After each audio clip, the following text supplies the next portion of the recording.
जन जागृति साक्षरता अभियान में आपका स्वागत है। पिछले सेशन में हमने एक बेसिक ओवरव्यू से लिया है एग्जैक्टली मेथड है क्या और वो क्या करने वाला है। इस सेशन में हम प्रैक्टिकली स्टार्ट करते हैं मेथड्स के बारे में सारी जानकारी। मेथड की डेफिनेशन एग्जैक्टली है क्या। जैसा कि हमने देखा था, मेथड जो है एक पर्टिकुलर टास्क को एग्जीक्यूट कर सकता है। तो हम ये कह सकते हैं कि मेथड जो है वो कलेक्शन ऑफ स्टेटमेंट्स है। काफ़ी सारी स्टेटमेंट को एक साथ आप कलेक्ट करके रख सकते हैं और जैसे आप इसे कलेक्ट करते हैं तो ये एक ब्लॉक फॉर्मेट में आ जाता है और इसका आप एक नाम रख सकते हैं। जैसे नीचे की तरफ दिया गया एक मेथड जो हम काफ़ी देर से प्रयोग करते आ रहे हैं, पब्लिक स्टैटिक वॉइड मेन इसका नाम है। और यदि आप राउंडेड ब्रैकेट में देखें तो कुछ पैरामीटर इसमें पास किए गए हैं, स्ट्रिंग, एरे, आर्गुमेंट। इसकी जानकारी भी लेंगे हम आने वाले सेशन में। यहाँ इस ऊपर वाली ब्रैकेट से नीचे वाली ब्रैकेट तक ब्लॉक बनाया गया है। इसके बीच में हम जो भी स्टेटमेंट डिफाइन करते हैं, कंपाइलर उन सबको एग्जीक्यूट करता है बारी बारी से। ये हमने पिछले सभी सेशंस में देखा है। तो एग्जैक्टली है क्या, हमारे पास मेन मेथड है और इसमें काफ़ी सारी स्टेटमेंट जब बनाई जाती हैं तो उसे हम एग्जीक्यूट कर सकते हैं। इसको प्रैक्टिकली देख लेते हैं ताकि हम मेथड्स को क्लियरली समझते चले जाएं। मेथड example.java के नाम से हमारे पास पहले से फाइल उपलब्ध है। यहाँ मेरे पास काफ़ी सारे एग्जाम्पल उपलब्ध हैं। इसमें से मेथड example.java को मैं डबल क्लिक कर देता हूँ, ये मेरे पास अवेलेबल हो जाएगा। यदि मैं इसे रन कर दूँ यहाँ से, तो जैसा हम जानते हैं और हमने इसे प्रैक्टिकली करके देखा है कि system.out.println के द्वारा जो भी हम डबल कोट्स में देते हैं वो सब प्रिंट आउट हो जाएगा और एज इट इज़ हमारे कंसोल पैनल पर आ जाएगा। तो इसमें जैसे मैसेज आ गया है, hi this is a main method. तो इस तरह से पब्लिक स्टैटिक वॉइड मेन एक डिफ़ॉल्ट मेथड है जो क्लास के साथ प्रयोग किया जाता है उसकी कोडिंग को एग्जीक्यूट करने के लिए। अगर हम मेथड्स की बात करें तो मुख्यतः जावा में हमारे पास दो तरह के मेथड अवेलेबल हैं, प्री डिफाइंड जो पहले से डिफाइंड है और यूज़र डिफाइंड जो हम डिफाइन करेंगे।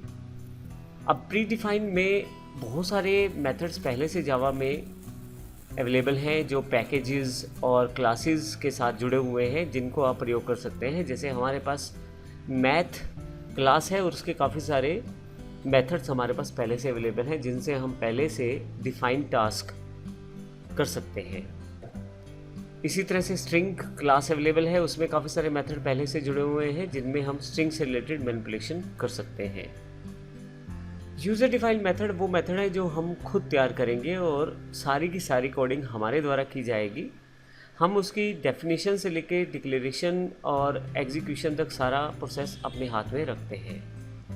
प्री डिफाइंड में पहले से ही सब चीज़ें डिफाइंड हैं।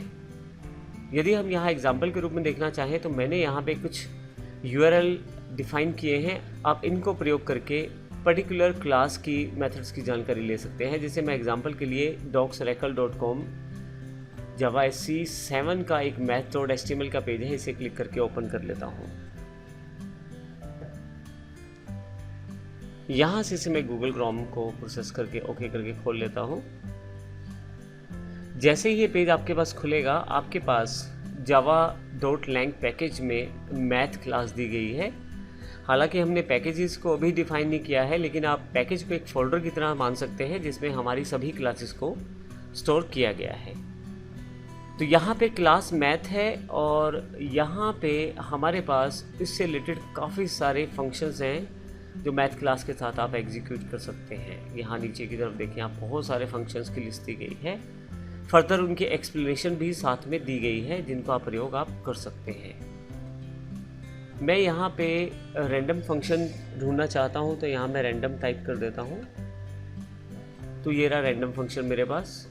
रैंडम फंक्शन जो है हमारे पास यहाँ उपलब्ध है। यदि मैं इसे क्लिक कर दूँ तो इससे रिलेटेड इन्फॉर्मेशन आपके पास आ जाएगी कि रैंडम फंक्शन किस तरह से काम करता है। मैं इस पूरे प्रोसेस में आपको ये बताना चाहता हूँ कि जावा की बहुत सारी हेल्प ऑनलाइन पहले से अवेलेबल है और आप पहले से प्री डिफाइंड मेथड्स की जानकारी यहाँ से ले सकते हैं। मैंने केवल नीचे वाला लिंक क्लिक किया है, आप ऊपर वाले लिंक पर जा सकते हैं। आप गूगल का प्रयोग कर सकते हैं डिफरेंट तरह के प्री डिफाइंड मेथड्स की जानकारी के लिए।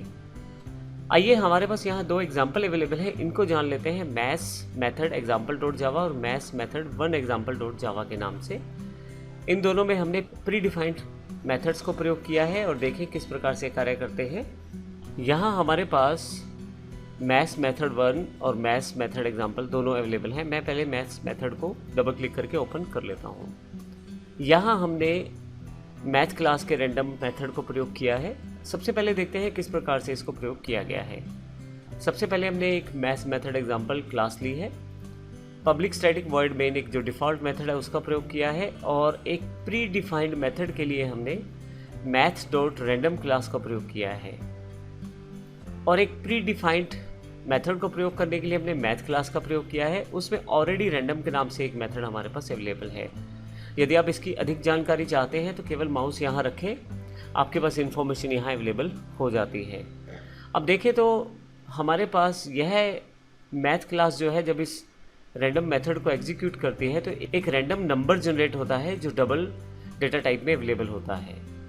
मैं इसको डबल एक्स में रिसीव कर लेता हूँ तो यह मेरे पास नंबर एक्स में स्टोर हो जाता है। क्योंकि डबल फ्रैक्शनल वैल्यूज़ को अवेलेबल करवाएगा, इसके लिए मैंने जो नंबर मिला है उसको 10 से गुना कर दिया गया है ताकि मेरे पास जो नंबर है वो इंटीजर में कन्वर्ट कर पाऊँ। इंटीजर में कन्वर्ट करने के लिए मैंने यहाँ पे टाइप कास्ट किया है इंटीजर में, क्योंकि आपके पास x जो है वो डबल में है। जब आप डबल से इंटीजर यानी कि बड़ी डेटा टाइप से छोटी डेटा टाइप में आएंगे तो स्पेसिफिकली आपको एक्सप्लिसिटली टाइप कास्ट करना पड़ता है। मैं यहाँ डबल से इंटीजर में आना चाहता हूँ तो यहाँ मैंने इसको इंटीजर से टाइप कास्ट किया है। टाइप कास्टिंग की अधिक इन्फॉर्मेशन आपको आने वाले सेशन में मिलेगी। अभी तक के लिए केवल इतना कि आपने डबल को इंटीजर में कन्वर्ट किया है, क्योंकि x आपके पास डबल में था। आपने इसको मल्टीप्लाई किया 10 से तो डबल में आउटपुट आया, लेकिन सामने स्टोर करने के लिए इंटीजर y है, तो इस कारण से मैंने इसको इंटीजर में कन्वर्ट कर लिया है। हालांकि इसको मैं डबल में भी स्टोर कर सकता था, लेकिन मैं चाहता हूँ यहाँ पे फ्रैक्शन वैल्यूज़ को हटाना, तो इस कारण से मैंने इसको इंटीजर में स्टोर किया है। और नीचे की तरफ मैंने डबल x यानी कि जो x वेरिएबल था डबल डेटा टाइप का उसको भी प्रिंट करवाया है, और y जो कि मेरे पास इंटीजर है उसको भी प्रिंट करवाया है। अब मैं एग्जीक्यूट करके देखता हूँ यहाँ से, तो आप देखेंगे कि रैंडम डबल वैल्यू जो है वो तो 0.81377 बहुत बड़ी वैल्यू अवेलेबल हो गई है, और नीचे जो वैल्यू अवेलेबल हुई है वो 8 अवेलेबल हुई है। क्योंकि मैंने 10 से गुना कर दिया था तो इस कारण से मेरे पास केवल पहला जो न्यूमेरिक डिजिट है डेसिमल के बाद उसको 10 से गुना करने के पश्चात इंटीजर में कन्वर्ट करने के बाद दिखा दिया है। अब ये जो रैंडम मेथड है यह एक रैंडम नंबर जनरेट करता है जो अलग अलग रहता है हर बार। मैं अगर दोबारा इसे एग्जीक्यूट करूं तो 6 नंबर आएगा, फिर से दोबारा एग्जीक्यूट करूं तो 7, फिर से एग्जीक्यूट करूं तो 7, और आप किसी भी तरह से यह कंफर्म नहीं कर पाएंगे कि नेक्स्ट नंबर है कौन सा। तो इसे एक तरह से रैंडम नंबर द्वारा जनरेट किया जा रहा है, तो इसे एक रैंडम मेथड द्वारा जनरेट किया जा रहा है जो मैथ क्लास का है यह, और पहले से प्री डिफाइंड मेथड है। और यहाँ मैंने एक क्लास और बनाई है मैथ्स मेथड 1 एग्जाम्पल डॉट जावा, और इसको यहाँ पे ओपन कर लिया है। इसमें भी हम बात करते हैं प्री डिफाइंड मेथड्स की जो मैथ क्लास के ही है। तो मैंने यहाँ पे 2 मेथड्स को प्रयोग किया है, मैथ्स डॉट मैक्स जो आपके दिए गए 2 नंबर में से बड़ा नंबर ढूंढ के बताएगा, और मैथ्स डॉट मिनिमम जो आपके दिए गए 2 नंबर में से छोटा नंबर ढूंढ के बताएगा। तो यहाँ मैंने इंटीजर a और b लिए हैं 40 और 20। a और b को पास कर दिया है मैथ डॉट मैक्स मेथड में। अब यहाँ से जो आउटपुट आएगा उसे c में स्टोर किया जाएगा, और उस पर मैंने नीचे प्रिंट करवा लिया है। इसी तरह से मिनिमम मेथड जो है उसमें मैंने फिर से a b को पास किया है और d में स्टोर करवा लिया है, फिर d को भी नीचे प्रिंट करवा लिया है। यदि आप इनका आउटपुट देखें तो मैक्सिमम नंबर इज़ 40, इन दोनों में से बड़ा नंबर इसने ढूंढ के बता दिया है, और मिनिमम नंबर इज़ 20, और इन दोनों में से छोटा नंबर भी ढूंढ के इसने बता दिया है। तो इस तरह से मैं आसानी से प्री डिफाइंड मेथड्स का प्रयोग करते हुए अपने कार्यों को आसान कर सकता हूँ। अधिक जानकारी के लिए अगर यदि आप गूगल करते हैं, काफ़ी सारी इन्फॉर्मेशन आपको काफ़ी सारी क्लासेस और मेथड्स के बारे में मिल जाती हैं जो सभी जावा से रिलेटेड होती हैं। तो इस सेशन में हमने प्री डिफाइंड मेथड्स की बात की है। नेक्स्ट सेशन में हम बात करेंगे यूजर डिफाइंड मेथड्स के बारे में। धन्यवाद।